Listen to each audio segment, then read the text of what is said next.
ഇനി മലപ്പുറത്തെ നിപ്പ ബാധയുമായി ബന്ധപ്പെട്ട വാർത്തകളിലേക്ക് പോകാം. അവിടെ നിപ്പ സ്ഥിരീകരിച്ച 42-കാരി ഗുരുതരാവസ്ഥയിൽ തന്നെ തുടരുകയാണ്. വളാഞ്ചേരി സ്വദേശിയായ രോഗി പെരിന്തൽമണ്ണയിലെ സ്വകാര്യ ആശുപത്രിയിൽ വെന്റിലേറ്ററിലാണുള്ളത്. ഒടുവിൽ ലഭിച്ച 2 പേരുടെ പരിശോധനാ ഫലം കൂടി നെഗറ്റീവായി. ജംഷീർ കൊടിഞ്ഞി വിവരങ്ങൾ നൽകാനായി ചേരുന്നുണ്ട്. ജംഷീർ, എന്തായാലും ഈ നിപ്പ ബാധയുമായി ബന്ധപ്പെട്ട ഒരു തരത്തിൽ നോക്കുകയാണെങ്കിൽ ആശങ്ക ഒഴിയുന്നു എന്ന് വേണമെങ്കിൽ പറയാം. ഇപ്പോൾ 42-കാരിയുടെ സ്ഥിതി ഗുരുതരമായി തുടരുമ്പോഴും കൂടുതൽ രോഗങ്ങളൊന്നും അവിടെ റിപ്പോർട്ട് ചെയ്യപ്പെടുന്നില്ല. പരിശോധന സാമ്പിളുകളുടെ ഫലമൊക്കെ നെഗറ്റീവ് ആകുന്നു എന്നുള്ളത് വളരെ ആശ്വാസകരം തന്നെയാണല്ലേ?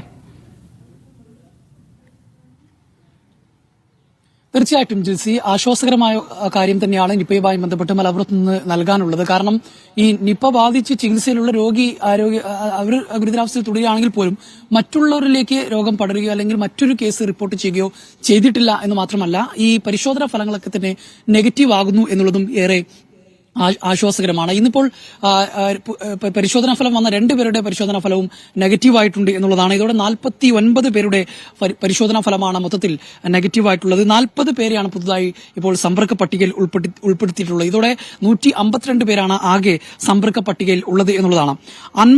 62 പേർ ഹൈ റിസ്കിലും 90 പേർ ലോ റിസ്ക് കാറ്റഗറിയിലുമാണ് ഉൾപ്പെട്ടിട്ടുള്ളത്. മലപ്പുറത്ത് 108 പേരും പാലക്കാട് 36 പേരും കോഴിക്കോട് 3 പേരും എറണാകുളം, തൃശൂർ, ഇടുക്കി, തിരുവനന്തപുരം, ആലപ്പുഴ ജില്ലകളിലായി ഓരോരുത്തർ വീതവുമാണ് ഇപ്പോൾ സമ്പർക്ക പട്ടികയിൽ നിലവിൽ ഉള്ളത് എന്നുള്ളതാണ്.